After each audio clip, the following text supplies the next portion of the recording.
Imagínese que está haciendo una tranquila excursión por los Alpes, disfrutando de la belleza de los picos nevados, cuando de repente se encuentra cara a cara con un cadáver que emerge del hielo. Eso es exactamente lo que le sucedió a dos excursionistas alemanes el 19 de septiembre de 1991, en los Alpes de Oztal, en la frontera entre Austria e Italia. Lo que pensaban que era el cadáver de un alpinista fallecido recientemente iba a cambiar nuestra visión de la prehistoria europea. Porque ese cuerpo momificado naturalmente por el frío no era el de un excursionista moderno, sino el de un hombre que había vivido hace más de 5000 años. Más antiguo que Stonehenge, más antiguo que las pirámides de Giza, este hombre de hielo, al que hoy llamamos Ötzi, se convertiría en uno de los descubrimientos arqueológicos más fascinantes de nuestro tiempo. Pero, ¿cómo murió este hombre? Durante décadas, los científicos creyeron tener la respuesta: un asesinato brutal, una muerte violenta en el corazón de las montañas.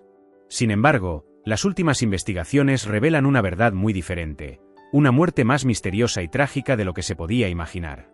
Retrocedamos en el tiempo hasta el año 3300 a.C. Ötzi era un hombre de unos 45 años, que medía 1,60 m, apenas más bajo que la media masculina actual. Su cuerpo tenía 61 tatuajes, probablemente con fines terapéuticos más que decorativos. El análisis de su última comida nos revela que había consumido carne de cabra montés, cereales e incluso restos de helechos, quizá utilizados como remedio o para envolver los alimentos. El ADN de Ötzi nos cuenta una historia fascinante. Pertenecía al grupo genético K1F, y sus descendientes modernos más cercanos se encuentran en Cerdeña y el Cáucaso.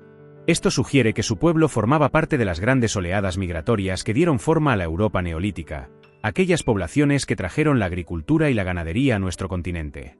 Pero lo que hace realmente excepcional a Ötzi es su equipamiento. Imaginen a un hombre equipado para sobrevivir en el entorno más hostil. Su ropa era de una sofisticación notable. Gambales de piel de cabra doméstica, un taparrabos de piel de oveja, un abrigo tejido con tiras de piel de cabra y oveja, un gorro de piel de oso y unas extraordinarias botas hechas con piel de ciervo y oso, con suelas de piel de oso, aisladas con hierba tierna y sujetas con correas de cuero. Su arsenal era el de un experto en supervivencia en la montaña.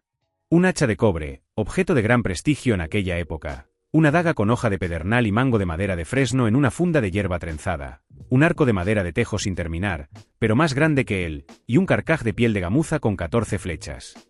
Solo 2 de esas flechas estaban terminadas con puntas de pedernal y plumas, las demás eran solo varas sin terminar.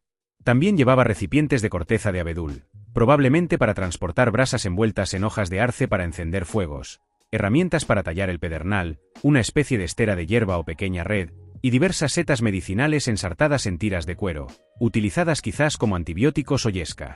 No se trataba de un equipo improvisado, sino del arsenal perfectamente organizado de un hombre del bosque experimentado, cazador y superviviente adaptado a su mundo montañés. Sin embargo, a pesar de su experiencia, Ötzi no gozaba de una salud perfecta. Era intolerante a la lactosa y padecía la enfermedad de Lyme, el caso más antiguo conocido de esta infección. Sus articulaciones mostraban signos de artrosis, especialmente en el cuello, la parte baja de la espalda y la rodilla derecha. Sus pulmones estaban ennegrecidos, probablemente por el tiempo pasado cerca de fuegos abiertos, y sus intestinos contenían parásitos. El examen de sus uñas reveló líneas que indicaban periodos de intenso estrés físico o enfermedad en los meses previos a su muerte. ¿Cómo murió este hombre bien equipado y experimentado en este lugar desolado? Durante años, la teoría dominante fue la de una muerte violenta. 10 años después de su descubrimiento, gracias a una radiografía avanzada, los investigadores descubrieron una punta de flecha de piedra incrustada en su hombro izquierdo. Este hallazgo orientó inmediatamente la investigación hacia un escenario violento: persecución, conflicto, emboscada. La historia que se había formado era la de un hombre, tal vez un guerrero, víctima de un conflicto entre tribus, o tal vez un proscrito que huía de sus enemigos.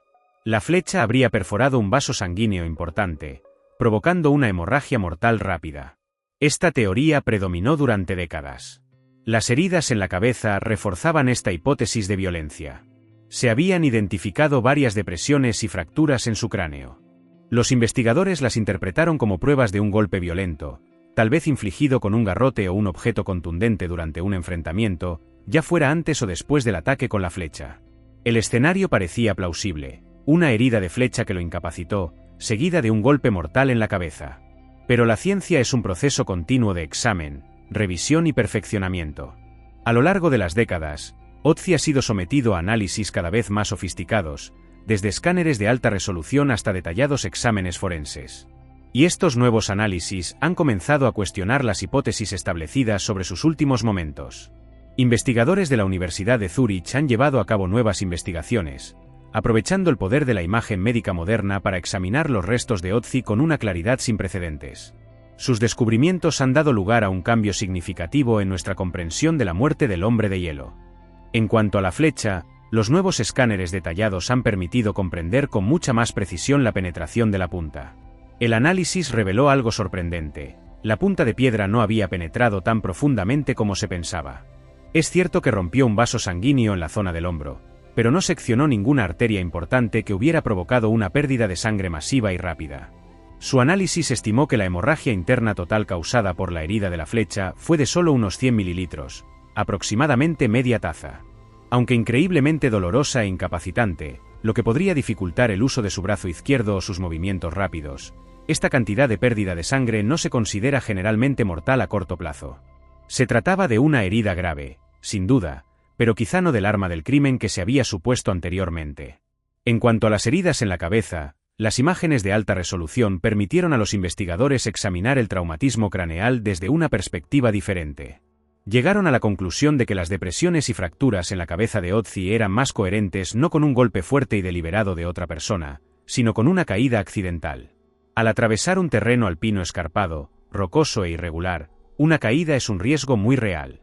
Otzi llevaba restos de un gorro de piel que, aunque quizá no ofrecía una protección total, podría haber amortiguado el impacto de una caída de cabeza, provocándole heridas importantes pero no mortales de inmediato.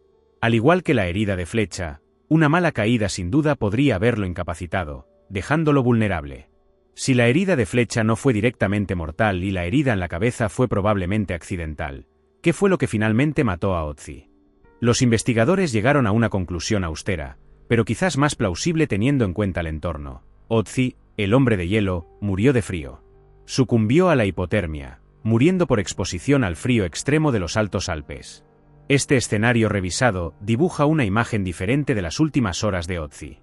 Herido por la flecha, posiblemente sufriendo dolor y con movimientos limitados en el hombro, quizá aturdido o herido por una caída, se encontró en lo alto del paso de montaña mientras las condiciones meteorológicas probablemente empeoraban. Incapaz de descender rápidamente o de encontrar un refugio adecuado, quizás debilitado incluso por la pérdida de sangre y el shock de sus heridas, su temperatura corporal comenzó a descender. La hipotermia es un asesino insidioso. Provoca confusión, letargo, pérdida de coordinación y, finalmente, inconsciencia y muerte. Esta conclusión no niega necesariamente la presencia de un conflicto en los últimos días de Otzi. La herida de flecha y las heridas en la mano apuntan claramente a algún tipo de altercado antes de su ascenso. El análisis del polen en su tubo digestivo y las diversas huellas isotópicas en sus dientes y huesos sugieren que se desplazaba con frecuencia entre diferentes altitudes, lo que podría indicar un estilo de vida nómada o transhumante, o incluso que huía de algo o alguien. El misterio de por qué le dispararon sigue sin resolverse, pero el cómo de su muerte, según esta investigación, pasa de un homicidio directo a un final en el que las heridas le hicieron fatalmente vulnerable al poder abrumador de la naturaleza. Una muerte que nos recuerda lo indefensos que estaban nuestros antepasados ante los elementos, incluso los más experimentados.